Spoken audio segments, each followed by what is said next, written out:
Good morning students. कैसे हैं सब मज़े से पढ़ाई चल रही है ना। तो चलो आज हम लोग नया टॉपिक करने वाले हैं ग्रामर का। सबको पता है ना, अपने लेसन्स कंप्लीट हो गए हैं। अभी हम लोग सिर्फ ग्रामर सेक्शंस कर रहे हैं। तो अभी हम लोग करने वाले हैं लिंग, जेंडर, जिसे इंग्लिश में कहते हैं जेंडर। आप सबको पता होगा, है ना। जेंडर सब जानते हैं ना, इंग्लिश में सीखा है। एक्चुअली ये तो आप लोग फर्स्ट सेकंड थर्ड स्टैंडर्ड से सीख रहे हैं, बट फिर से एक बार मैं एक्सप्लेन करूँगी, वर्ड्स दूंगी आप लोगों को। तो देखो, इसकी एक्चुअली परिभाषा क्या है, लिंग क्या होता है। व्याकरण में जाति ही लिंग कहलाती है। व्याकरण में जो ग्रामर हम सीख रहे हैं, व्याकरण मीन्स ग्रामर, इसमें जो जाति होती है, यानी स्त्री जाति है या पुरुष जाति का है, ये किससे पता चलता है, लिंग जाति से। जिस पद से पुरुष जाति का बोध होता है उसे पुरुष पुल्लिंग, यानी जिस कोई भी सेंटेंस हम पढ़ते हैं या हम किसे पुकारते हैं, वो लेडी से या जेंट्स से, कैसे सेंटेंस से पता चलता है उसके जाति से। और तथा स्त्री जाति का बोध होता है उसे स्त्रीलिंग कहते हैं, जिससे स्त्रीलिंग का। अब बच्चों 6 7 दोनों में आप लोगों को ये आने वाला है, इवन आपको 10 12 तक ये रहने वाले हैं। तो ये तो मैंने पार्ट 1 पार्ट 2 करके 2 वीडियो बनाने वाली हूँ। 6 7 का ये वाला वीडियो तो कॉमन है, और पार्ट 2 बनाऊँगी जिसमें दोनों के अलग अलग वर्ड्स होंगे। तो सेम है ऑलमोस्ट जो एक्सप्लेनेशन है, तो सब लोग ध्यान देंगे।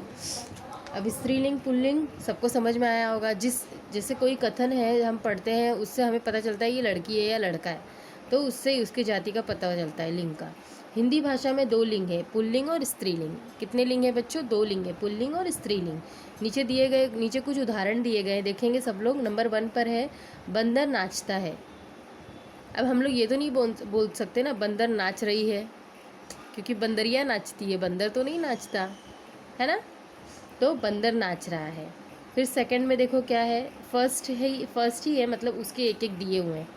बंदरिया नाचती है। अब देखो, नाचता से नाचती हो गई, क्यों, क्योंकि स्त्रीलिंग आ गया यहाँ पे। बंदरिया क्या हो गई, स्त्रीलिंग, तो वो नाचना से क्या हो गया, नाचती है। अब देखो शेर दहाड़ता है। शेर क्या करता है बच्चों, दहाड़ता है। शेरनी दहाड़ती है। दहाड़ता और दहाड़ती अलग अलग हो गए शेर और शेरनी से सेंटेंस में। तो हम लोग इस तरीके से, जब स्त्रीलिंग पुल्लिंग अलग अलग होते हैं तो हमारे सेंटेंस में ऑटोमेटिकली चेंजेस आते हैं।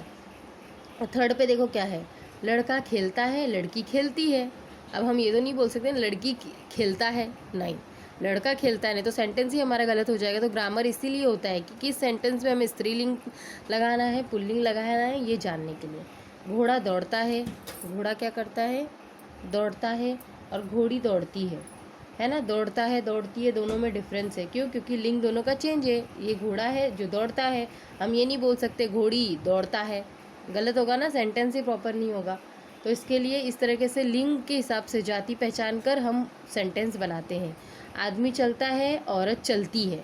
हम ये कहेंगे क्या, आदमी चलती है, नहीं, आदमी तो चलता है और औरत चलती है। तो देखो बच्चों, इस तरीके से डेफिनेशन दिया है। बंदर, शेर, लड़का, घोड़ा, आदमी, ये पुरुष जाति के प्राणी है, ठीक है।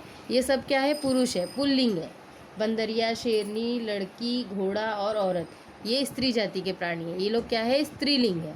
तो पुल्लिंग और स्त्रीलिंग दोनों अलग अलग सेंटेंस में शो होते हैं। संसार के सभी प्राणियों और पदार्थों को 2 वर्गों में बांटा जा सकता है। अब ये दुनिया, ये संसार जो है, इसको 2 वर्गों में ही, स्त्रीलिंग और पुल्लिंग दोनों वर्गों में बांटा जा सकता है। पुरुष जाति और स्त्री जाति, ये 2 वर्ग में बांटा जाता है। ओके बच्चों, इतना समझ में आया ना सबको। अब ये पेज पर देखेंगे, इसमें भी कुछ उदाहरण दिए हैं, समझाने की कोशिश की गई है। अब देखो यहाँ पे क्या है बच्चों, नीचे दिए हुए उदाहरण लिखिए। नीचे दिए गए उदाहरण लिखिए। विभाग अ, विभाग ब। अब क्या है देखो, अ में क्या है, मामा जी घर जा रहे हैं, और ब में है मामी जी घर जा रही हैं। दोनों का डिफरेंस ऑब्जर्व करेंगे बच्चों आप लोग। सेकंड है, बालक रो रहा है,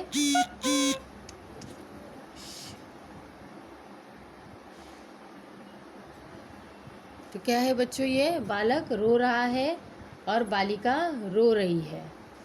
थर्ड, पिताजी अखबार पढ़ रहे हैं, माताजी अखबार पढ़ रही हैं। शेर दहाड़ रहा है, शेरनी दहाड़ रही है। छात्र पढ़ रहा है, छात्रा पढ़ रही है। विभाग अ में देखो क्या दिया है बच्चों, मामा जी, बालक, पिताजी, शेर, छात्र, ये पुरुष जाति के प्राणी हैं। विभाग ब में मामा जी, बालिका, माताजी, शेरनी, छात्रा, ये स्त्री जाति के प्राणी हैं। व्याकरण में जाति लिंग कहलाती है। व्याकरण में ही बच्चों जाति जो होता है, जो कैटेगरी, वो क्या कहलाती है, वही लिंग कहलाती है। यानी व्याकरण में जिसे जाति हम बोध करते हैं वही लिंग है। अब देखेंगे पुल्लिंग, जिस शब्द से पुरुष जाति का बोध होता है, ये परिभाषा है बच्चों इसमें, जिस शब्द में पुरुष जाति का बोध होता है उसे पुल्लिंग कहते हैं, जैसे बंदर, शेर, लड़का, घोड़ा, आदमी आदि। स्त्रीलिंग में जिस शब्द से स्त्री जाति का बोध होता है उसे स्त्रीलिंग कहते हैं, जैसे बंदरिया, शेरनी, लड़की, घोड़ा, औरत। निर्जीव वस्तुओं को भी उनके आकार, वजन, गुण आदि के अनुसार पुल्लिंग और स्त्रीलिंग में बांटा जा सकता है। निर्जीव वस्तु मतलब क्या है बच्चों, जिनमें जान नहीं है, जैसे कि बंदर, शेर, इंसान, आदमी, औरत, ये सब में क्या है, जान है। हम लोग सांस लेते हैं ना, हम सांस, तो हम में क्या है, जीव है, हम जीव है, हम निर्जीव नहीं है। जैसे कि होता है दीवार, कबर्ड, बक्सा, डब्बा, बॉक्स, बैग, ये सब क्या है, निर्जीव है।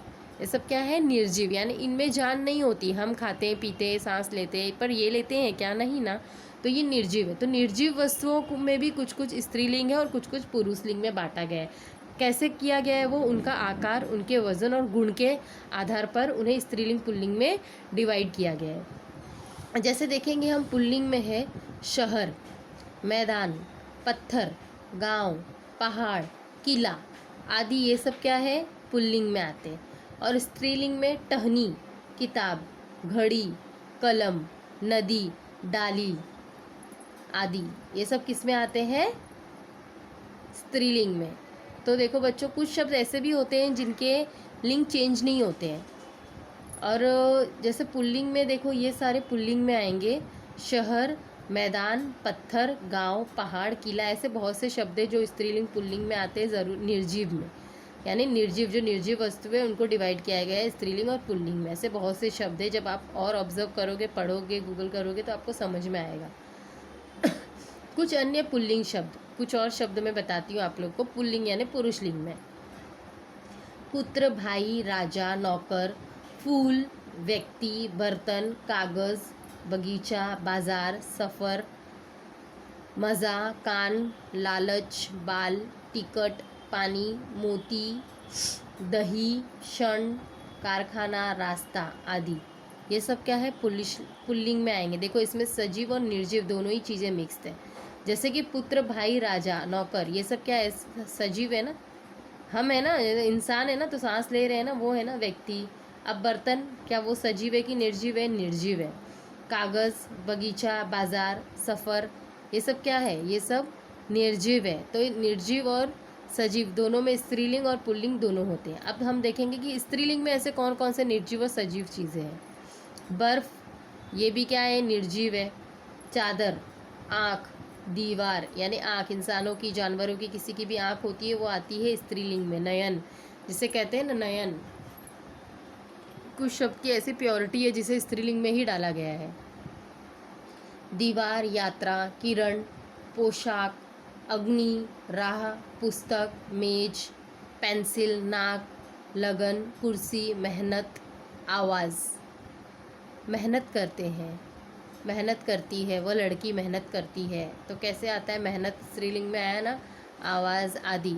मधुर, आवाज़ कहती होती है मधुर, मधुरता किस में होती है, स्त्रियों में, इसके लिए आवाज़ जो है वो स्त्रीलिंग में आया है। तो मैंने बताया ना ऊपर, आकार, वजन और गुण के हिसाब से स्त्रीलिंग और पुल्लिंग में निर्जीव वस्तुओं को बांटा गया है। तो हमें थोड़ा दिमाग लगाना है कि उसके आकार, गुण कैसे हैं। स्त्री, पुरुष लिंग जैसे सख्त कठोर वैसे हैं, या स्त्री जैसे कोमल मुलायम उस टाइप के हैं, तो थोड़ा ये ध्यान में हम रखेंगे तो हमें थोड़ी निर्जीव चीज़ें जो है उसका ऑब्जर्व करने में समझ में आएगा वो स्त्रीलिंग है कि पुल्लिंग है। क्योंकि सारे वर्ड्स तो हम दुनिया में जितने भी नहीं याद कर सकते ना, वो स्त्रीलिंग में आएंगे या पुल्लिंग में आएंगे। तो हमें इस तरीके से उनके आकार, गुण और वजन के हिसाब से थोड़ा दिमाग लगाना है, और वो स्त्रीलिंग है कि पुल्लिंग है वो पहचानना है। क्योंकि बच्चों देखो, एग्ज़ाम में तो कुछ भी आ सकता है, स्त्रीलिंग पुल्लिंग पहचानो, स्त्रीलिंग है तो पुल्लिंग लिखो, पुल्लिंग है तो स्त्रीलिंग लिखो, तो आपको समझ में आएगा वो स्त्रीलिंग है कि पुल्लिंग है, तब तो आप लिखोगे। तो आपको ये चीज़ क्लियर होनी चाहिए कि ये स्त्रीलिंग है कि पुल्लिंग। तो इस प्रकार से ये लिंग जो है इसके ये 2 प्रकार हैं, सजीव निर्जीव में भी आते हैं, जो मैंने अच्छे से कोशिश की है समझाने की, आप लोगों को समझ में आया होगा। तो इस तरीके से आप लोगों को पीडीएफ में मैं दूंगी इसके डेफिनेशन, पहले आप लोगों को लिखने हैं, इसके उदाहरण लिखने, जैसे ये दिया है सेम वैसे ही। उसके बाद आप लोगों को लिंक का स्टार्ट करना है, पेज पे हेडिंग डालेंगे लिंक और प्रकार लिखेंगे, जैसे ये दिया है वैसे ही आपको लिखना है और समझना है कि निर्जीव और सजीव में कैसे स्त्रीलिंग पुल्लिंग को बांटा गया है। ठीक है बच्चों, अभी मैं आप लोगों को 2 वीडियो पार्ट करके भेजने वाली हूँ। जैसे ये मैंने पूरा एग्जाम्पल और इसमें जो डेफिनेशंस थे वो देके उदाहरण दे करके मैंने आप लोगों को समझाया है।